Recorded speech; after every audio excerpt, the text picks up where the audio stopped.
야담상회를 찾아주신 선비님들 감사드려옵니다. 야담상회와 함께 즐거운 시간 보내시길 희망해 봅니다. 첫 번째 이야기 시작합니다. 옛날 옛적 정처 없이 떠돌아다니는 한 나그네가 아름드리 떡갈나무 잎이 우수수 떨어져 이리저리 바람에 휘날리는 하늘을 올려다보고 있었습니다. 바람의 기세가 흉흉하니 이거야 참으로 매섭기가 그지없구만. 팔자 좋게 중얼거리는 이 나그네의 도포자락은 낡고 해져 이제는 옷이 아닌 넝마가 되기 직전이었고 쓰고 있던 간 역시도 여기저기 찌그러지고 구멍이 나 볼품이 없었습니다. 10월 상달 짧은 햇살이 길게 누워버린 스산한 볕을 받아 그늘이 진 그의 얼굴은 꼬깃꼬깃 접어놓은 쌈지 마냥 볼품이 없었지만 희한하게도 그 두 눈만은 총명함을 잃지 않고 형형하여 번쩍이고 있었지요. 이 희한한 나그네의 이름은 풍생으로 그는 관상과 점을 보는 얕은 재주를 지닌 떠돌이였습니다. 그의 밥벌이가 또한 참으로 기고하면서도 재미있었는데 우선 그 첫 번째로 일단 발길 닿는 곳까지 걷고 또 걸어 당도한 아무 주막에나 몸을 의탁하는 것이었지요.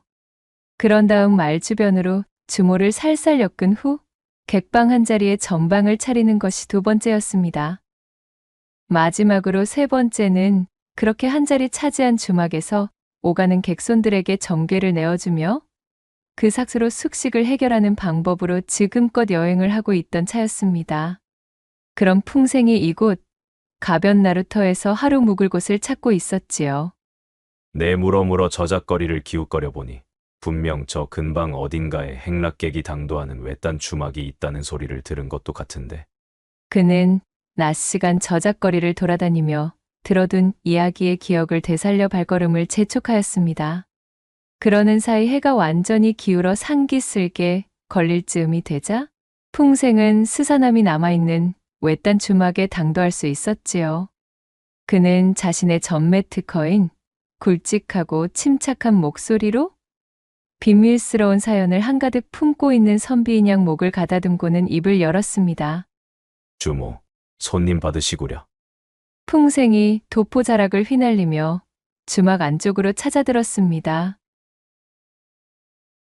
안 그래도 오가는 길손 하나 없어 평상에 앉아 적적하게 곰방대를 빨아대던 주모가 사람의 인기척을 듣고 튀어나와 반갑게 풍생을 맞이하였어요. 아이고, 어서 오셔요. 손이 없어 조용하던 차에 아주 마침 잘 드셨소. 자, 여기로. 응? 어랍쇼? 아니, 어째 우리 나그네님 행색이 쪼매초라한 것이. 미안하지만 방삭순 물론 있으시겠지요? 풍생이 눌러쓴 갓을 슬그머니 올리며 주모 쪽으로 시선을 던지자 여러 사연의 풍파를 맞아 여기저기 건조해지긴 하였지만 제법 젊었을 적의 미모를 지니고 있는 듯한 품새의 여인이 반가운 목소리를 내다 말고 풍생의 행색을 보고는 의심의 눈초리를 쏘아보내고 있었습니다. 풍생은 피식 웃고는 주모에게 엽전 단량을 던지며 말했습니다. 방삭과 저녁 식사, 그리고 탁배기 값이오. 나머지는 주모의 객손 맞이하는 태도가 참으로 형편없어 분발하라는 뜻으로 던지는 내 성이요. 내 하룻밤 머물고 가리다. 날씨가 제법 스산해지는 중이니 강에는 군불이나 좀 넣어주시구려. 당시 주막의 평균 숙박 비용이 한량에 삼시세끼를 다 챙겨 먹고 어지간한 봉사료를 포함하여 하루를 지내는데도 세냥이면 충분하였으니 하루 묵고 가는 값으로 단량을 던지는 손님의 등장에 주모는 곧입이 해벌쭉 벌어졌습니다. 어머어머, 이거 제가 귀한 객손을 몰라보고 감히 이리 망발을? 네, 얼른 준비해 드리리다. 풍생의 말이 떨어지기 무섭게 주모는 희죽거리며 말하고는 부엌 쪽을 향해 연이어 소리쳤습니다. 바로 자신의 일손을 돕고 있던 조카 홍군이를 호출하기 위함이었습니다.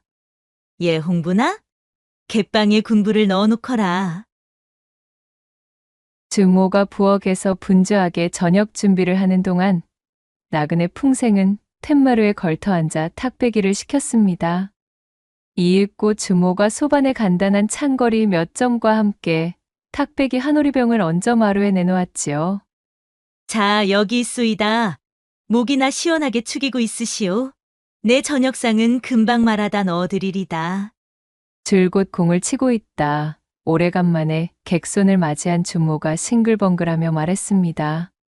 그러자 풍생은 뭔가 사연이 가득한 얼굴로 크흠 하며 헛기침을 하더니 탁배기가 올려진 소반을 내려다보며 주모에게 이야기했어요. 보시오, 주모. 여기 소반에 잔 하나 더 놓아주시고. 그렇지. 젓가락도 하나 더 놓아주시구려. 그 말을 들은 주모가 매우 반색하며 환한 미소와 함께 대꾸했습니다. 아이고, 일행이 또 한 분 뒤따라오시는가 보지요? 그분도 우리 나그네 분처럼 배포가 크실라나? 신이 나서 엉덩이를 들썩이는 주모에게 풍생은 짐짓 점잖은 목소리로 대답했어요. 일행 말이오? 아니오. 그런 것이 아니오. 나와 동행하는 일행은 없소이다. 나는 혼자요. 예? 나그네 양반 혼자라굽쇼. 아니 그럼 빈술잔과 젓가락은 왜? 이상하다는 듯 물어오던 주모가 대뜸 뭔가 떠오른 듯한 얼굴을 하더니 곰살스러운 웃음을 지으며 치대기 시작했지요. 오라? 그러하다는 말씀입지요? 알겠으다. 잠시만 기다려 보시오. 주모는 풍생에게 곱게 눈을 흘기며 부엌에서 술잔과 젓가락을 들고 돌아왔습니다. 뭔가를 오해한 그녀는 한층 흥이 오른 목소리로 간드러지게 말했지요. 이거야 원. 그렇지 아니해도 목이 칼칼하니 한창 마르던 참이었는데. 나그네 분께서 1인의 사정도 봐주시니 내 함께 대작 상대라도 해드리지. 그리고는 주모가 풍생과 대작하기 위해 술상이 놓인 툇마루에 엉덩이를 걸치며 털썩 주저앉았습니다.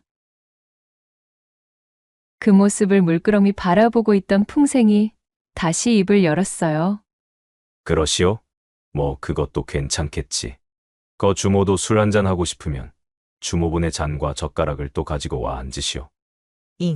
뭐시라고요? 또 젓가락과 술잔을 내오라고요? 주모도 함께하고 싶다 하지 않았소. 그럼 당연히 주모의 것도 가지고 와야지. 아니, 그럼 방금 가져온 이 젓가락과 술잔은 대관절 누구의 몫이란 말이오? 함께 붙은 일행분도 없으시다면서? 주모가 어리둥절한 표정을 하며 풍생에게 따졌습니다. 궁금하거들랑 내 천천히 이야기해 줄 것이니 어서 젓가락과 술잔이나 챙겨 들고 오시구려. 풍생의 말에 주모는 고개를 갸웃하며 몸을 일으켜 부엌으로 들어갔습니다.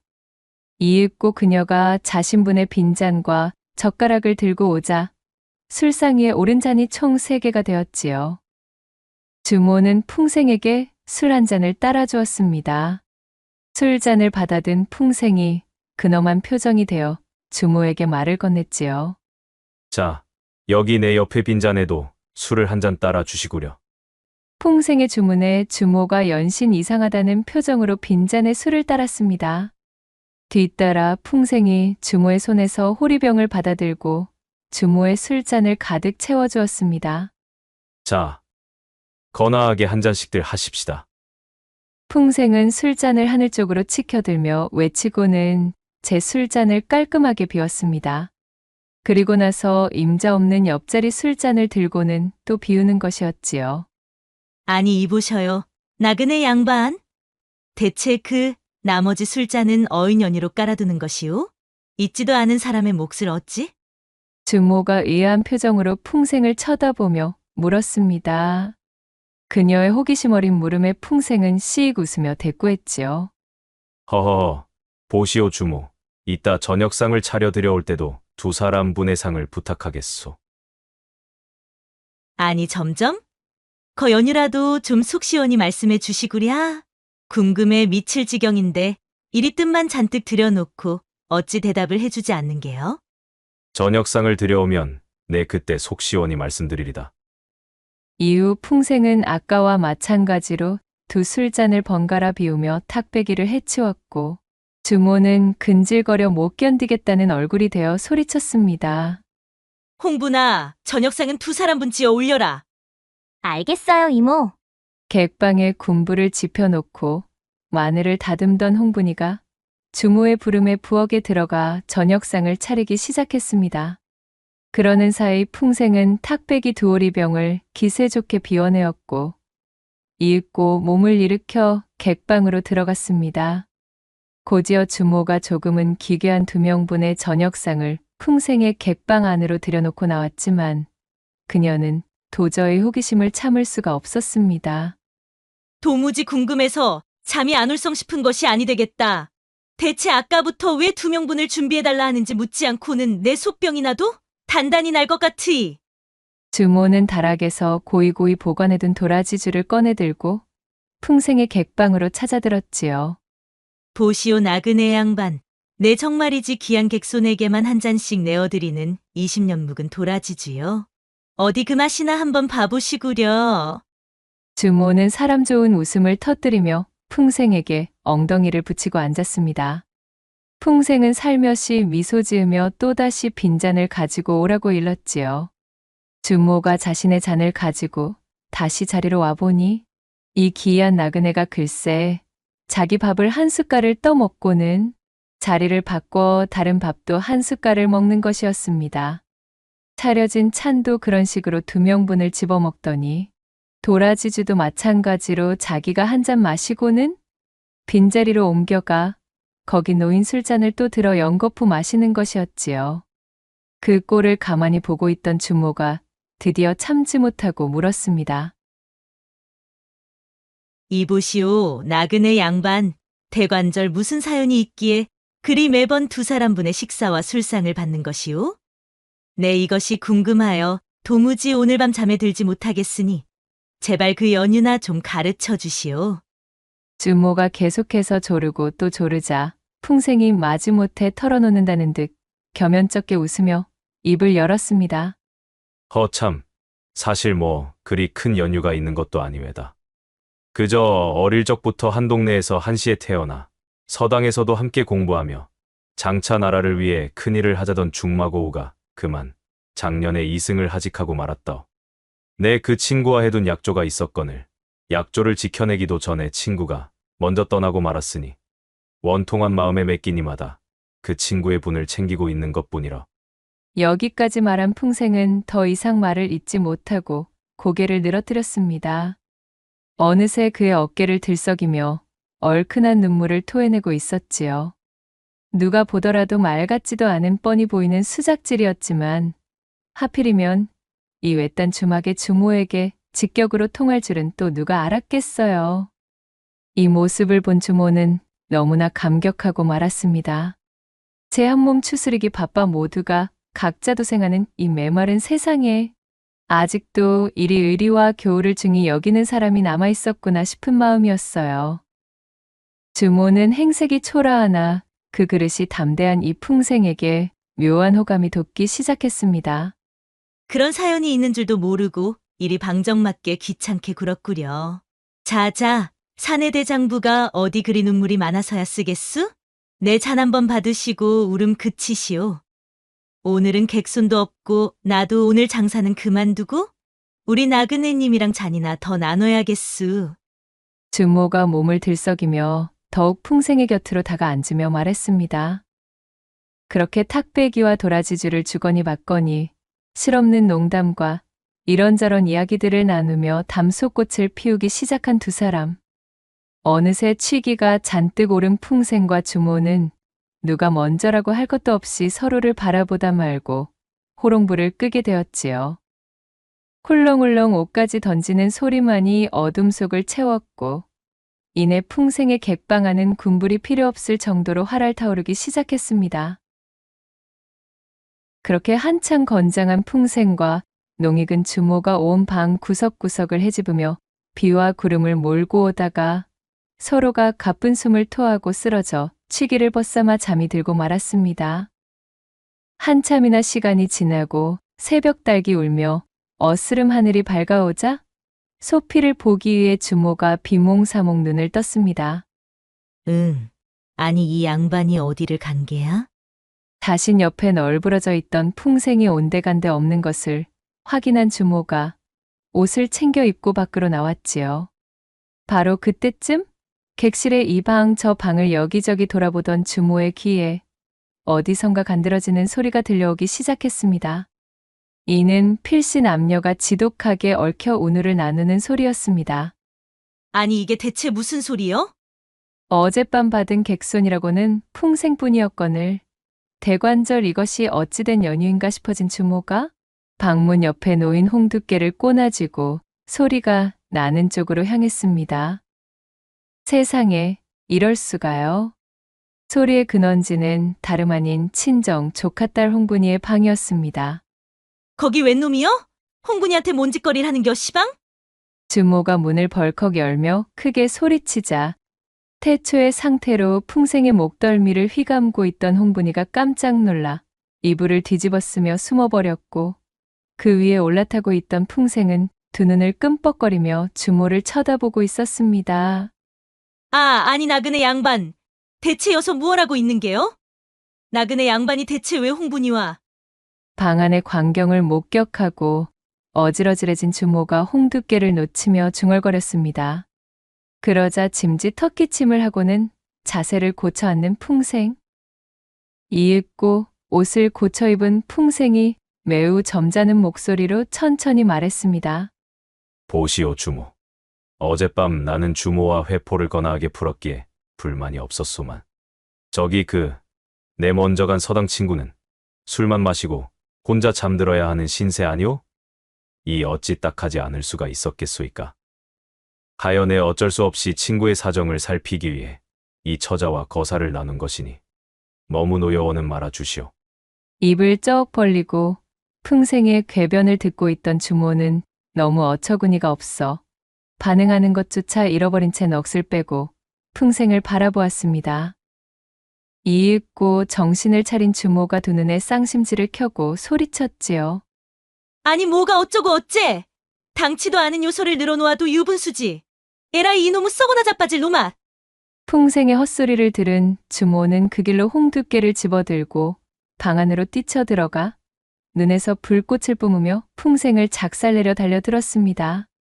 모골이 송연해진 풍생은 벌떡 일어나며 간밤 친구의 사정을 헤아린답시고 함께 지새우느라 아직도 양볼이 발갛게 물들어 있던 홍분이에게 소리쳤지요.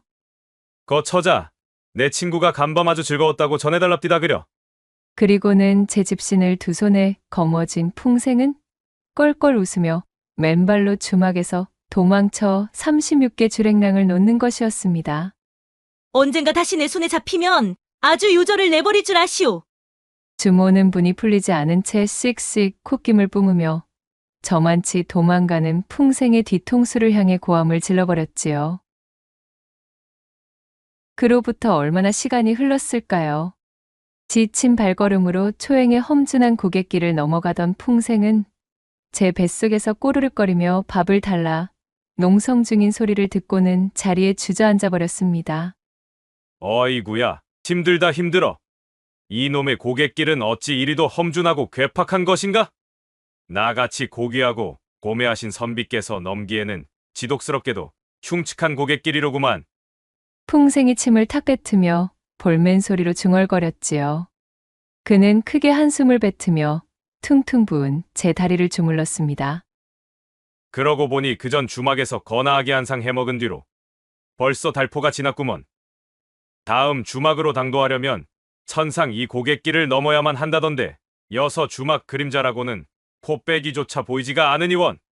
쌓인 회포나 거나하게 풀고 싶은데 온몸이 근질근질하여 참을 수가 없도다.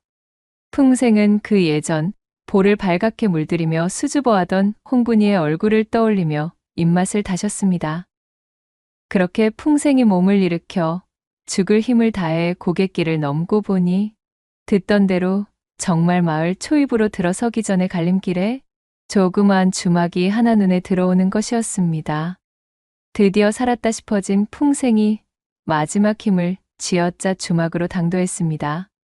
보시오, 주모. 여기 손님 한 명 받으시구려. 풍생은 힘껏 목소리를 가다듬으며 본래의 경박함을 감춘 예의 그 점잖은 척을 잔뜩 뒤집어 쓴 채 주모를 호출했습니다. 예, 나갑니다요. 마당으로 들어선 풍생의 목소리를 듣고 주모가 나오며 외쳤습니다. 이번 주막의 주모는 나이가 꽤나 있어 보이는 주모였지요. 주모의 외견을 확인한 풍생이 혀를 차며 실망감 가득한 목소리로 조용히 이번에는 즐거움을 뽑아먹기 글렀다며 중얼거렸습니다. 예, 객손 양반, 뭐라고 하셨소? 아니 왜다. 내일당 국밥과 탁배기 한 사발부터 먼저 하고 오늘 묵어갈 예정이니 방 하나 주시오. 그래요, 그럽시다. 마당 밖에 우두커니 서 있지 말고 이리 안으로 들어오시오. 예, 복내야, 객손 오셨다. 군불 지피거라. 제 여식을 호명하는 듯한 주모의 외침을 들은 풍생이 아쉽게 되었다 싶었던 차에 마침 잘 되었다 여기고는 눈을 빛내며 부엌 쪽을 바라보았습니다. 이윽고 젊은 처자 하나가 짜증이 가득한 몸짓으로 털레털레 부엌에서 나오며 외쳤지요. 아이씨, 엄해요. 그만 좀 부려먹으란 말이여. 하루 종일 일하느라 온몸 마디가 아프다고요. 아니 못이여, 저런저. 야이 망할 거사. 너가 집구석서 하는 것이 못이가 있다고. 고로코름 유세여 유세가. 잠자코 객손 맞을 준비나 썩 하지 못하겠어? 으휴, 내 팔자야. 복내라 불린 처자는 이를 드러내며 짜증을 내곤 획하니 부엌으로 도로 들어가 버렸습니다. 주모는 으르렁거리는 표정으로 복내의 뒷모습을 흘겨보다 이내 풍생을 향해 몸을 돌리고는 겸연쩍은 듯 말했습니다. 아이고, 객손 양반, 이거 민망스러워서 어쩝니까요? 저것이 늦음하기 가진 제 여식인디 보시는 바와 같이 애비 없이 잘 한 통에 버르장머리라고는 눈을 씻고 찾아볼래야 찾아볼 수가 없으니 쪼까 양해 부탁드립니다요. 뭐 그런 말씀을 다 하시오. 본디 자식 이기는 부모가 어디에 있겠소? 객손들 눈치 봐가며 양해를 구할 일이 아니니 전혀 심려하지 마시구려. 그나저나 주모께서는 어찌 깊은 사연이 좀 있어 뵙니다마는. 이 몸이 이리 늙어 낮아 빠지기 전에는 그래도 저쪽 개성바닥에서 나름대로 이름 있는 기녀롭게 날려본 역사가 있습지요. 헌데 어쩌다 보니 이렇듯이 그 애비가 누군지도 모르는 딸아이 하나를 얻고 난 뒤로는 퇴기 신세가 되어 흘러들었고 이놈의 조그만 주막 하나 겨우 건사하여 꾸려가고 있지를 않았겠소? 조선 팔도에 이쯤 되는 사연 없는 이가 어디 있겠소마는 대충 그러한 사연이 왜다? 대답을 마친 주모가 자신의 지나간 세월을 곱씹듯 주름이 진 눈웃음을 흘리며 쓸쓸하게 웃었습니다. 풍생은 주모의 대답을 듣고는 평상에 앉아 한동안이나 잠자코 생각에 잠겼지요. 그는 복내가 들어간 부엌과 주모를 번갈아서 바라보더니 이내 힘차게 고개를 끄덕였습니다. 쏘은살을 닮은 시간은 하염없이 흘러갔습니다. 풍생이 주막에 당도한 날로부터 달포가 지난 시점이었지요. 그 시절 작고 한산하던 이 주막집에는 새로운 객방이 들어섰습니다. 바로 이 주막방의 가장 구석방에 호련히 등장한 자칭 도사 나그네가 자리를 잡은 까닭이었습니다.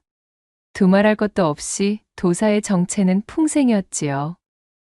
그는 이 주막에 흘러들어 늙은 주모의 사연을 들은 이후 이곳에 진을 치고 뿌리를 내린 것이었습니다.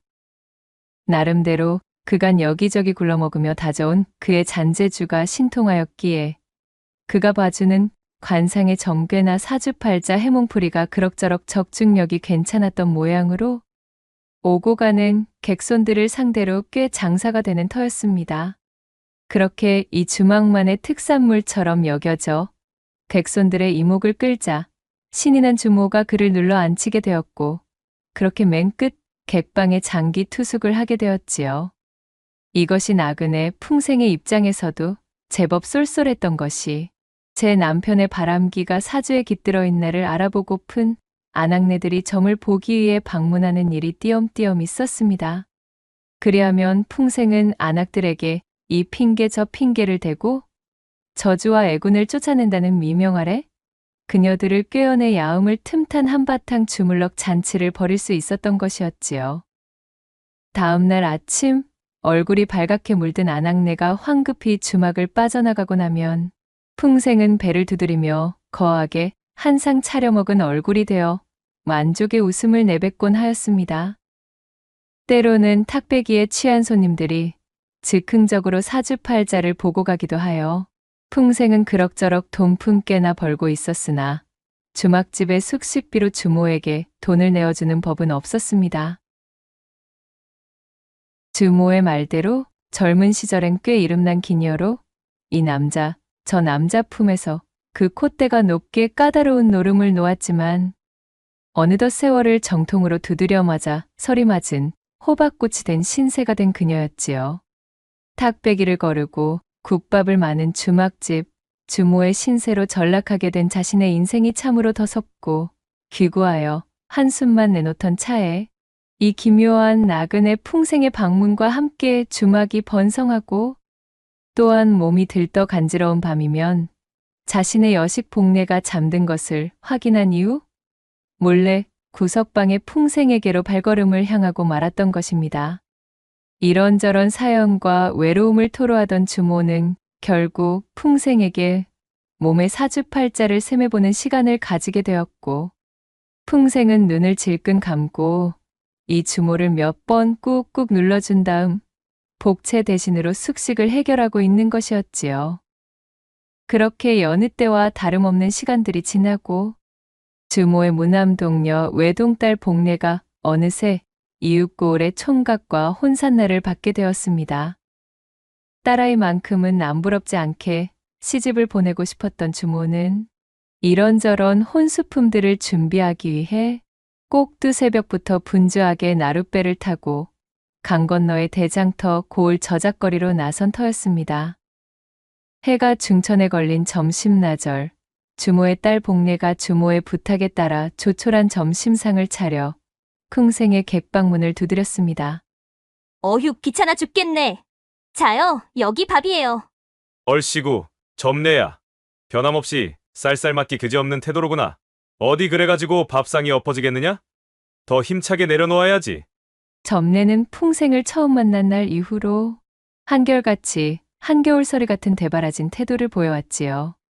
그런 점례가 마치 내던지듯 방바닥에 밥을 올린 소반을 내려놓으며 귀찮아했고 그 퉁명스러운 모습을 본 풍생이 웃으며 농을 던졌습니다.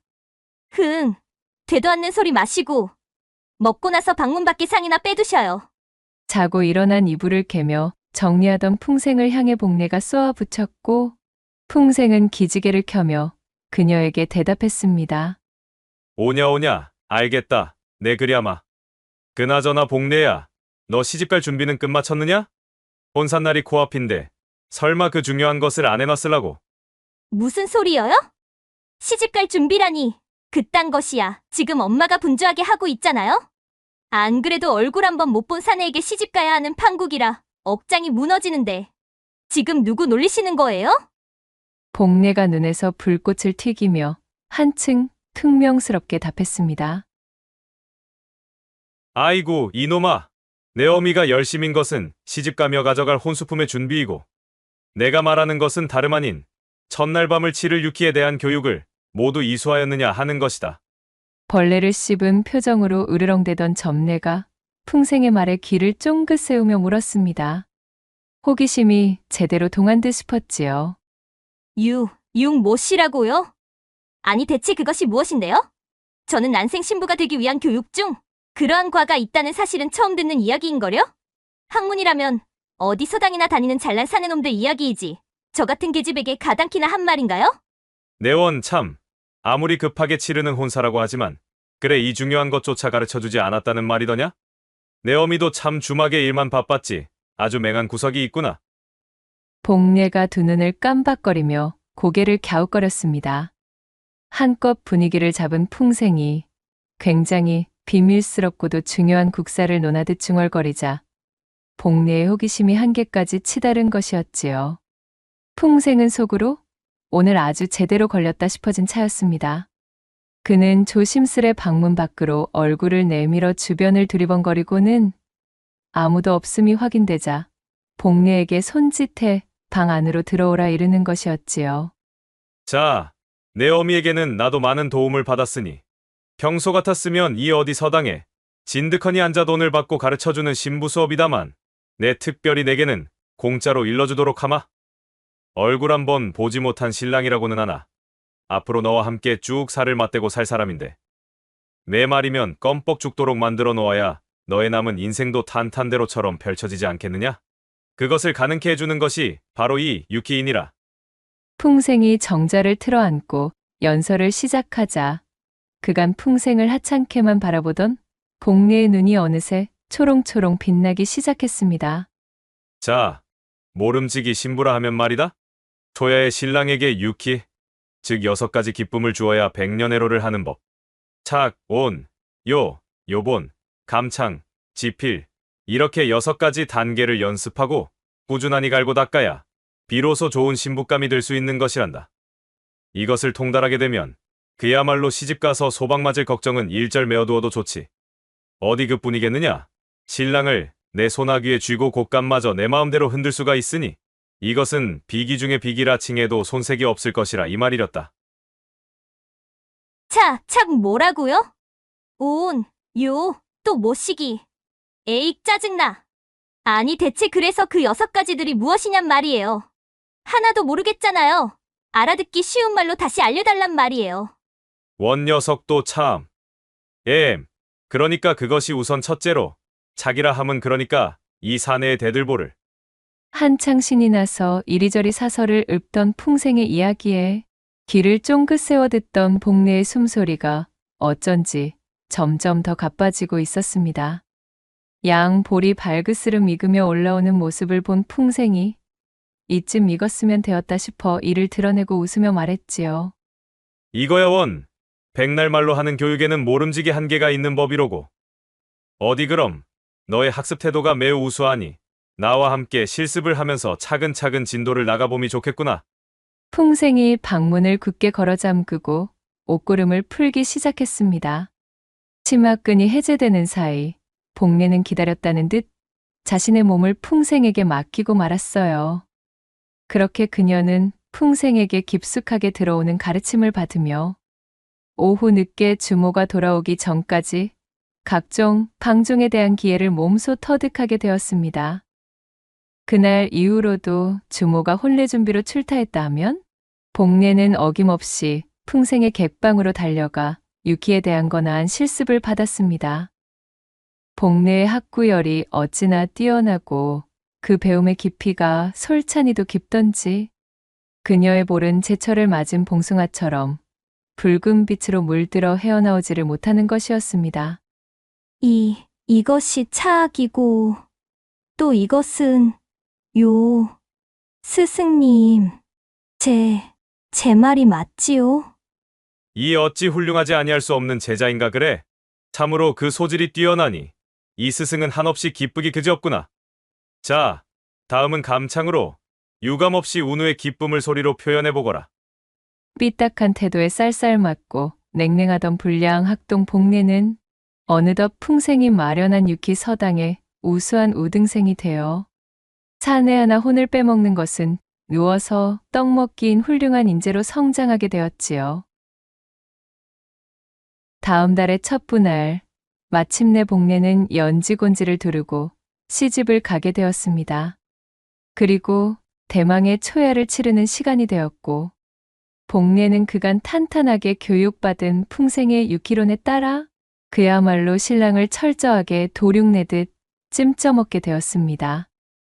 그날로 혼이 쏙 달아난 신랑은 가녀린 비명을 지르며 헐레벌떡 신방에서 도망쳐버렸고 도망치는 그 순간에도 마치 면포에 쌓여 쥐어짜진 순두부처럼 모든 기력이 빠져있는 모습이었다는 후문이었지요. 혼인 첫날에 융숭하게 그지없는 기회를 펼치는 바람에 처녀임을 의심받고 소박을 맞아버린 복례가 울며 불며 친정집으로 돌아오자 주모가 연유를 물으며 꼬치꼬치 사정을 캐기 시작했지요. 결국 복례가 모든 사실을 실토하며 풍생의 유키 서당에 대해 낱낱이 고하기에 이르렀으니 아니 뭐야. 내 이놈의 빌어먹을 놈씨를 가만 놔두지 않을 것이구먼. 여식의 고해에 화가 머리 끝까지 뻗친 주모가 묵직한 홍두깨를 잡아들고는 풍생의 객방으로 난입했습니다. 잠에서 덜 깬 표정으로 주모를 올려다보던 풍생은 그녀의 호된 홍두깨 찜질을 벗어날 수가 없었습니다. 그렇게 풍생은 주모의 홍두깨 찜질에 곤죽이 되어 축 늘어져 버렸지요. 주막의 마당에는 풍생이 내던진 단말마가 가득하니 울려 퍼졌습니다. 결국 사건의 전말을 알게 된 주막의 남자 손님들에게까지 문매를 맞고 뒷덜미가 잡혀관아까지 끌려가 치도곤을 당한 풍생은 모진 고신에 그만 절름발이 신세가 되어 길고 길었던 나그네 방탕질과 주막을 전전하며 풍류를 누비던 행사에서 손을 씻고 얌전히 살아갈 수밖에 없었다는 후문이 전해지고 있사옵니다. 두 번째 이야기 시작합니다. 조선의 어느 산골 마을에 일찍이 혼여곡이라 불리던 계곡이 있었습니다. 근방의 사람들은 그 이름만 들어도 몸서리를 치며 아주 치를 떨던 계곡이었습니다. 산세가 험하고 사방이 절벽길인데다 우거진 수풀들이 첩첩이 병풍처럼 둘러져 있어 초행인 사람은 반드시 길을 잃고 헤매다 변을 당하는 곳이었지요.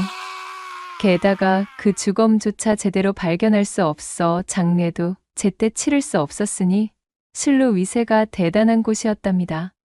아버지, 또 혼여곡을 넘어서 가시려고 그러시죠? 다른 길로 돌아가시면 아니 되나요? 정말이지 그곳은 너무나도 요사스럽기로 이름이 높잖아요. 아버지께서 그러한 곳에 발을 들이시려 한다니 제가 걱정이 이만저만이 아니어요. 어이구, 얘야. 물론 이 애비도 혼여곡에 들어가고 싶은 생각일랑 없지만 그렇다고 몇 심이나 더 우회하여 가다가는 일정에 차질이 생길 것이 뻔하지 무엇냐. 내 최대한 조심하여 장터까지 다녀올 터이니 걱정일랑 말고 집 잘 보고 있거라. 이렇듯 혼여곡을 넘으려는 부모를 둔 집의 자식들은 그 전날의 밤부터 걱정 어린 한숨을 깊게 뱉으며 제 부모들의 안위를 염려하기 일쑤였습니다.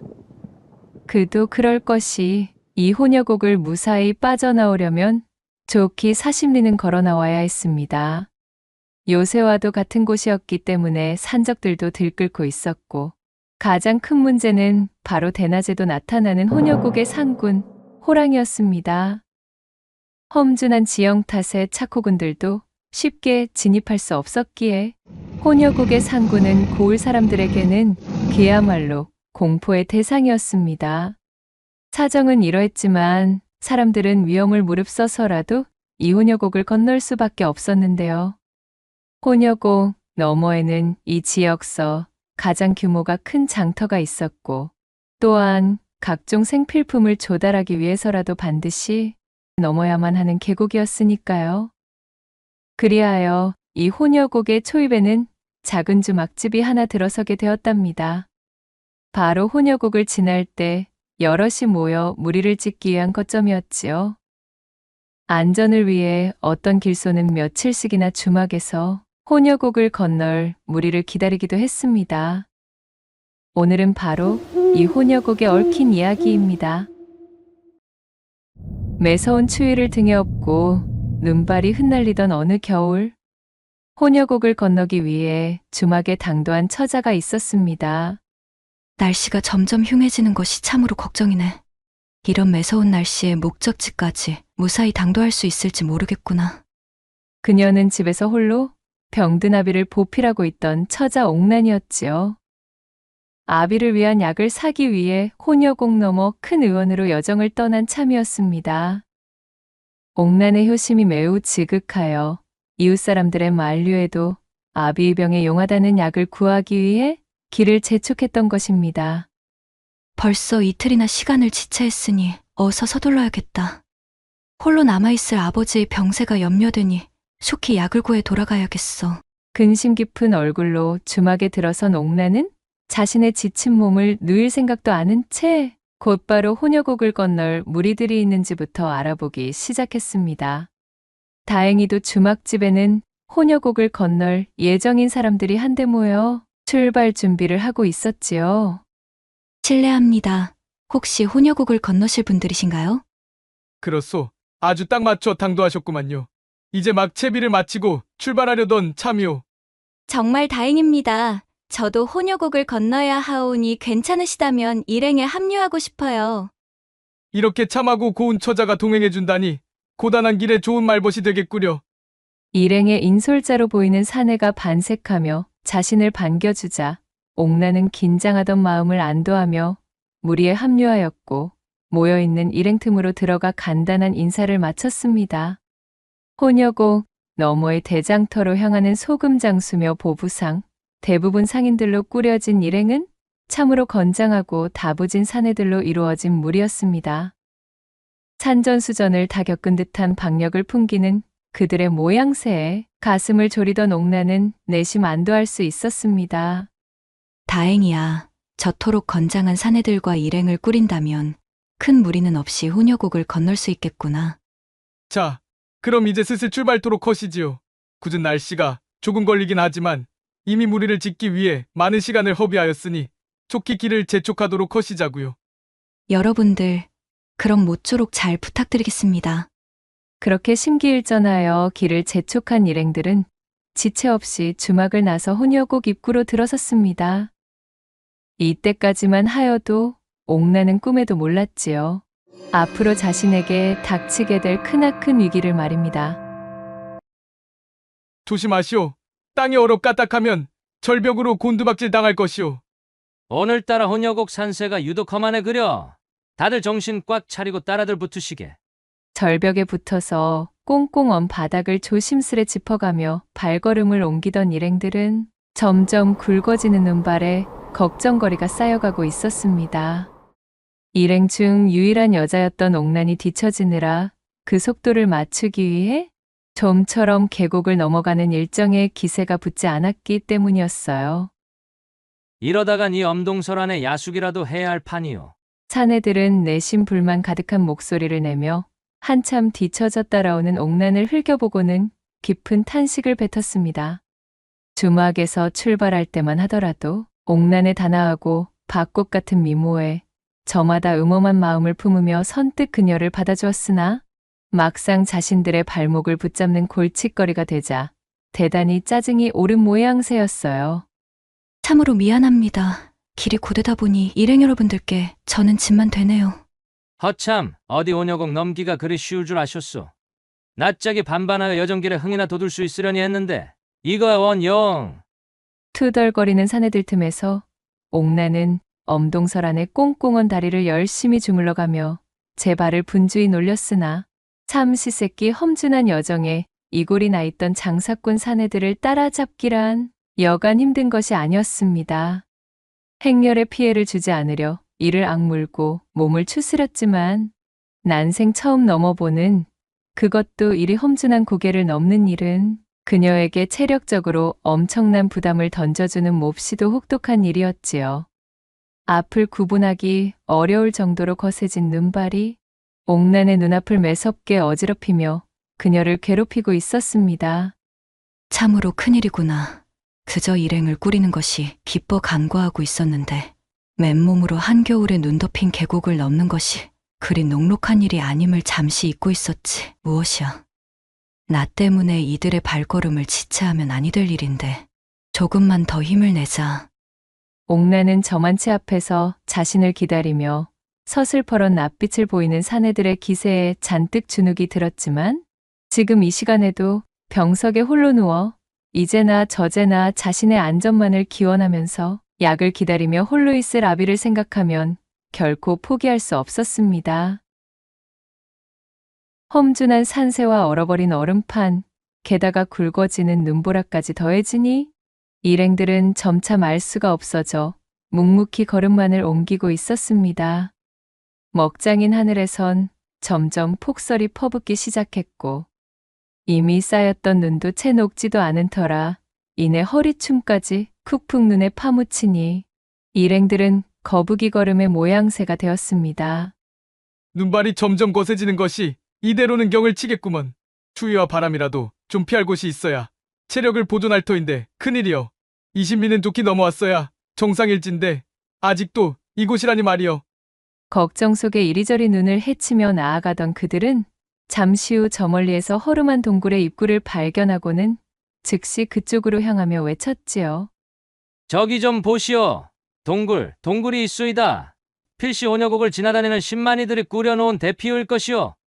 부랴부랴 동굴 속 대피호에 당도하여 안으로 들어와 보니 일행들이 겨우 눈보라만 피할 수 있을 정도의 엉성하기 짝이 없는 동굴이었지만 이미 지쳐버린 그들에게는 좋은 휴식터로 안성맞춤이었습니다. 그렇게 일행은 동굴 속에 들어가 모닥불을 지핀 후 릴려드는 추위를 이기고자 몸을 붙인 채 둘러앉았고 이윽고 바깥은 야음이 깔려 한치 앞의 분간도 어려울 정도로 시커먼 어둠으로 뒤바뀌고 말았지요. 큰일이오. 평소에 반도체 오지 못한 기분이구먼. 이래서야 어디 제 시간에 혼여곡을 다 넘을 수 있을지 원. 글쎄, 왜 아니겠나? 오늘은 불청객이 끼는 통에 영진도를 빼기가 어렵네 그려. 일행 중 하나가 옥난을 넌지시 바라보며 불만 섞인 목소리를 뱉자 풀이 죽은 옥난은 그만 고개를 푹 숙이고 애꿎은 모닥불만 바라보고 있었습니다.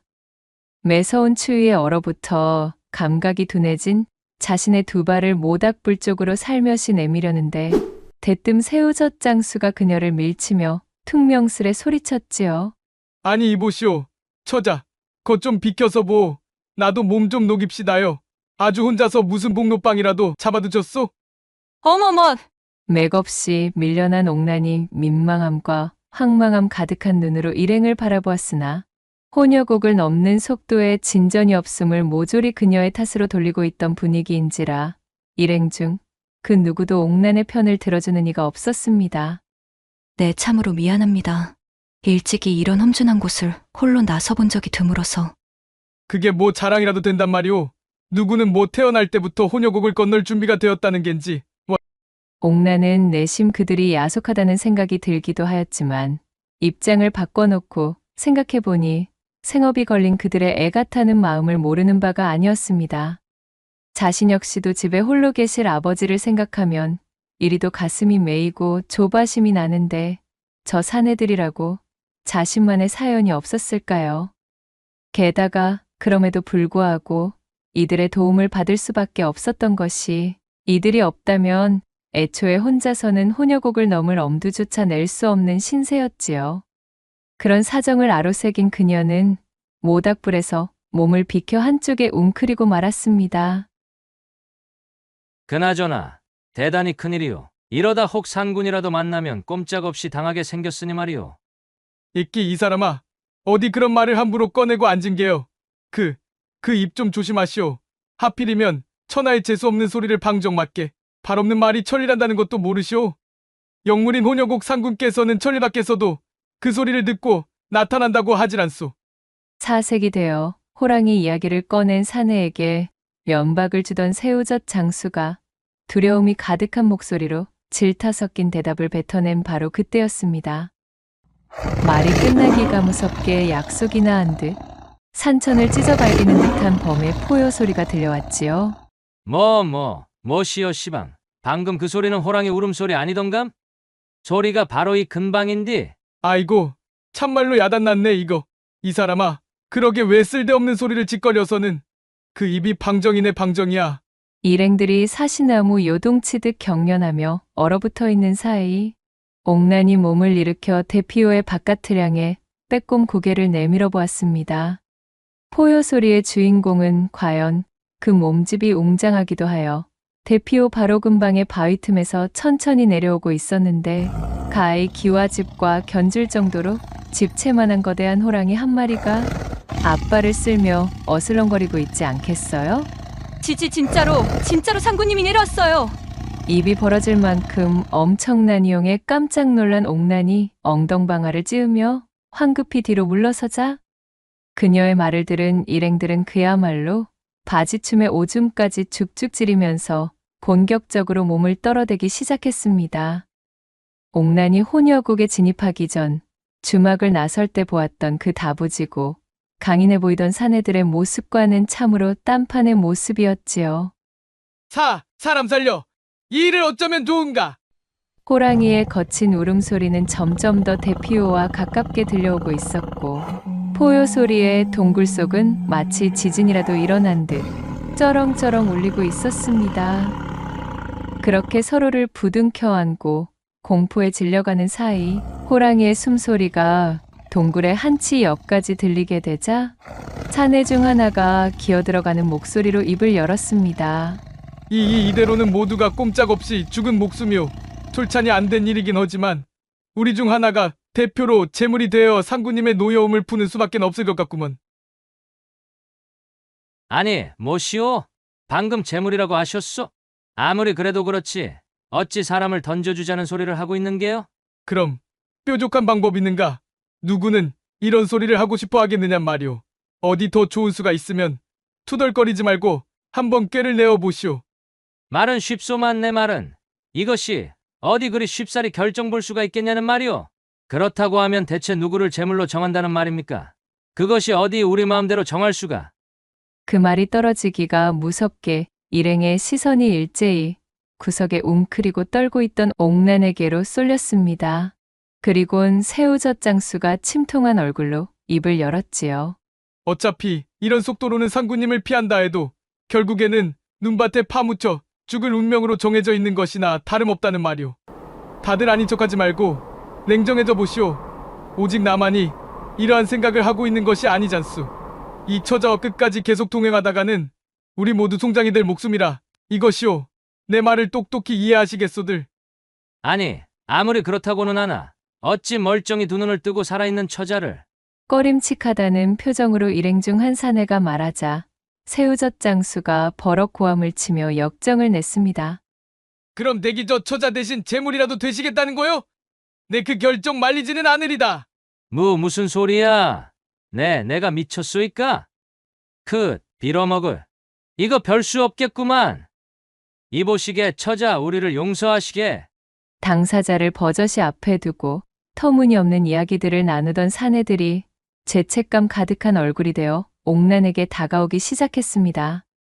그들의 눈에 서려 있는 이기심과 공포심을 맞닥뜨리자 옥란은 밖에 있는 상군보다도 동굴 안에 있는 사람들이 더 무서워지는 것이었지요. 그럴 수가. 안 돼요. 제발 살려주셔요. 여기서 죽을 수는 없어요. 홀로 병석에 누워있는 아버님을 위해 약을 사러 가는 길이었어요. 제가 열심히 따라붙을게요. 제발 저를 내보내지 말아주셔요.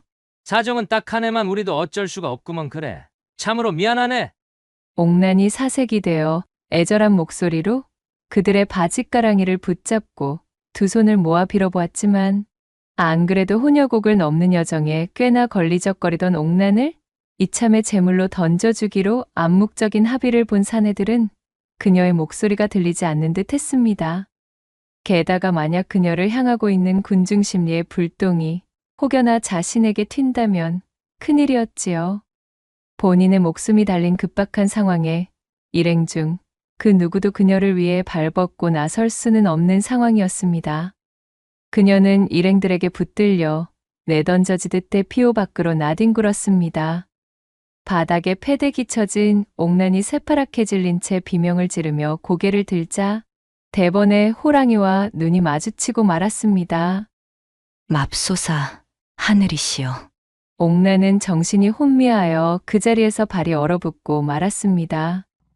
어둠 속에 자리한 호랑이의 두 눈은 옥란을 송두리째 집어삼킬 듯 흉흉이 빛나고 있었지요. 이윽고 호랑이가 두툼한 앞발을 움직여 핏기가 가셔 창백해진 옥란의 앞으로 한 걸음 내딛자 끝없는 공포에 사로잡힌 옥란은 그만 털썩 혼절하여 까무러치고 말았습니다. 이윽고 호랑이의 얼굴이 쓰러진 옥란의 몸 코앞까지 당도하였고 옥란은 이제 모든 것이 끝장이라는 생각과 함께 마지막까지 붙잡고 있던 정신줄을 놓쳐버리고 말았지요. 어라, 시간이 얼마나 흘렀는지도 정확하게 알 수 없는 산중의 외딴 곳. 산새가 요란히 지저귀는 소리에 옥란이 화들짝 놀라 눈을 뜨며 중얼거렸답니다. 대체 여기는 어디지? 내가 왜 이런 곳에? 그녀가 눈을 뜬 곳은 큼지막한 암벽으로 둘러쳐진 동굴 안이었습니다. 저만치에서 보이는 동굴의 입구에서 폭신한 아침 햇살이 퉁퉁 부은 옥란의 눈을 어지럽히고 있었어요. 그래, 맞아. 기억이 났어. 분명히 나는 지난밤에 상군의 앞에서 옥나는 간밤 호랑이를 눈앞에 두고 혼절했던 기억이 똑똑히 떠올랐지요. 분명 그 상태로 호랑이에 물려가 죽은 목숨이라 여기고 있었는데 멀쩡하게 살아있는 것이 참으로 신기한 일이었습니다. 정말 알 수가 없는 노릇이구나. 이것이 대관절 어떻게 된 일일까? 그녀가 놀라 황망히 몸을 일으키려는데 무언가 등 뒤에 닿는 포근한 감각을 눈치챘습니다. 흐이! 소름이 돋은 옥난이 황급히 고개를 돌리자 세상에나 이것이 무슨 일이겠어요? 어제의 그 집채만한 호랑이가 글쎄 바닥에 드러누워서는 여지껏 옥난의 몸을 따뜻하게 품고 있던 것이었지요. 아니, 이 호랑이는 분명 도대체 이것이 어찌된 영문인지. 이윽고 누워있던 호랑이가 눈을 뜨고 그 큰 몸을 일으켰습니다.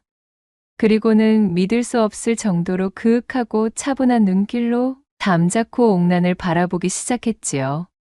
이를 본 옥난은 어쩐 일인지 이 호랑이에 대한 두려움이 서서히 옅어지기 시작했습니다.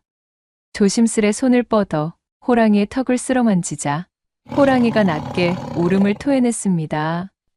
그 소리를 듣고는 동굴 안쪽에서 앙상하게 마른 암컷 호랑이가 비척거리는 걸음으로 기어나왔습니다. 암컷 호랑이는 옥난 옆에 익숙하게 자리를 잡더니 그녀의 얼굴 앞에다 제 아가리를 크게 쩍 벌렸지요. 어라? 암컷 호랑이의 입안을 살펴보던 옥난이 놀란 감탄사를 뱉었습니다. 호랑이의 입천장에는 사슴에 부러짐 뿔 조각이 박혀있기 때문이었습니다.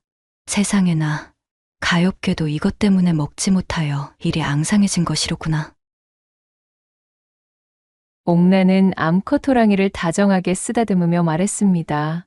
그리하여 호랑이의 입에 팔을 집어넣고 깊게 박혀있던 사슴뿔 조각을 빼내었습니다. 자, 됐다. 이제 음식을 먹을 수 있을 거야. 그렇다고 나를 먹으면 곤란하단다. 알겠지? 그녀의 말에 암컷 호랑이는 크게 포효하고는 기뻐하는 모양새로 옥난의 머리에 제 머리를 부비며 그르렁거렸지요. 수컷 호랑이는 마치 고맙다고 인사라도 하는 듯 그 큼지막한 고개를 위아래로 끄덕거리고 있었습니다. 옥난은 빙긋이 웃으며 그런 호랑이의 등을 쓸어주었습니다. 그렇게 옥난이 호랑이 굴 속에서 매서운 폭설이 그치기를 기다리고 있던 그날 밤, 옥난은 호랑이 부부가 잡아온 고기를 모닥불에 익혀 먹으며 동사하지 않고 따뜻하게 버틸 수 있었던 것입니다. 어느덧 눈이 그치고 날씨가 맑게 개이자 옥난의 곁에 누워있던 수컷 호랑이가 그녀의 앞에 엎드려 고개를 돌리며 으르렁거렸어요. 설마, 내 등에 업히라는 소리니? 옥난이 조심스레 호랑이의 등에 엎혀 목을 감싸쥐자 수컷 호랑이는 기다리고 있었다는 듯 우레 같은 속도로 동굴 밖을 뛰쳐나가 고개를 넘기 시작했습니다. 눈에 보이는 풍경이 쏜살처럼 지나가는 통의 멀미까지 느낀 옥난은 호랑이에게서 떨어질세라 제 눈을 질끈 감고 호랑이의 목덜미 털을 감싸진 손을 꼭 붙들었어요. 그렇게 호랑이는 눈 깜짝할 사이에 신묘한 측지법이라도 쓰는 양 혼혈곡을 단번에 뛰어넘고 물을 건너 산골 깊숙한 곳에 자리하고 있던 옥난의 집 마당 앞까지 당도한 것이었습니다. 믿을 수 없는 일이 연이어 벌어져 입을 다물지 못하던 옥난이 채 놀라움을 거두기도 전에 그녀를 내려놓은 호랑이는 번개처럼 몸을 움직여 사라져버렸지요. 벙찐 표정으로 호랑이가 사라진 방향을 물끄러미 바라보던 그녀가 맥 빠진 목소리로 중얼거렸습니다. 세상에나 마상에나 참으로 신통방통한 일이 아닐 수 없구나. 사람을 잡아먹기로 이름 높은 그 무서운 상군이 나를 이리 살뜰하게 돌봐줄 줄이야. 게다가 집 앞까지 나를 바래다 주다니? 비록 혼혈곡을 넘어 약을 사오진 못했지만 덕분에 엄동설 안에 얼어 죽지 않고 몸을 보전할 수 있었어. 옥난은 한숨을 쉬며 놀란 가슴을 쓸어내렸습니다. 그때 호랑이가 사라졌던 수풀이 바스락대며 갈라지더니 방금 전 그 호랑이가 다시 모습을 드러내는 것이 아니겠어요? 옥난이 놀라 다가가자 호랑이는 그런 그녀의 발밑으로 육중한 뭔가를 툭 떨어뜨리고는 다시 그 모습을 감추었습니다. 오늘 참 저 녀석 덕분에 여러 번 놀라 자빠지는구나. 대관절 호랑이가 떨어뜨리고 간 것이 뭘까? 그것은 다름 아닌 귀하디 귀한 사양이었어요. 옥난이 아버지의 병세를 고치기 위해 혼여곡을 넘어가 구하고자 하였던 바로 그 귀중한 약재였습니다. 맙소사! 그날 이후 호랑이는 사흘이 멀다 하고 짐승을 사냥하여 옥난의 집 앞마당에 던져놓고 갔습니다. 사슴이며 곰, 멧돼지, 심지어 노루까지 옥난이 살면서 단 한 번도 구경해 본 적 없는 짐승들까지 턱턱 사냥하여 던져두는 통에 그녀는 놀라지 않을 수가 없었습니다. 호랑이의 덕분으로 아비의 약에 필요한 진귀한 재료들을 손쉽게 구한 덕택에 그녀의 아비는 나날이 병세가 호전되기에 이르렀고 이내 병석에서 일어나게 되었답니다. 호랑이가 던져준 짐승들의 고기 또한 매우 값이 나가는 것들이었으니 그것을 팔아 살림에 보탠 옥난은 차츰차츰 형편이 좋아지게 되었지요. 그녀는 은혜를 갚을 줄 아는 극진한 호랑이에게 받은 보은으로 자신의 아버지와 같이 어려운 형편에 몸져 누워있는 이웃들에게 호랑이가 준 귀한 약재들과 고기들을 나누며 그들을 돕기에 이르렀고 그렇게 은덕을 쌓은 그녀는 혼인을 하고 가족을 이룬 이후로도 큰 어려움이 닥치지 않아 해로할 때까지도 행복을 잃지 않고 지낼 수 있었다고 전해집니다. 그리고 그 순간까지도 호랑이는 그녀의 곁을 지켜주며 수호신처럼 옥난의 곁을 맴돌았다고 하지요. 한편 다 함께 혼여곡을 건너던 그날 옥난을 대피호 밖으로 매몰차게 내던졌던 나머지의 일행들은 과연 어떻게 되었을까요? 옥난을 내던지고 상군을 물렸지만 그 이후로 밤새 그칠 줄 모르고 퍼붓던 폭설에 발이 묶인 그들은 그렇게 대책 없이 대피호 안으로 밀려든 눈사태를 차마 피하지 못하였습니다. 이듬해 봄, 혼여곡을 덮은 눈이 완전히 녹은 다음에야 얼어붙은 자신들의 주검을 세상에 내보일 수 있었다는 후문이 옵니다. 낭독해드린 이야기가 선비님들 마음에 드셨다면 구독과 좋아요, 댓글로 야담상회를 응원해 주셔요. 늘 잊지 않고 야담상회를 찾아주시는 여러분들 시청해 주셔서 참으로 감사하옵니다.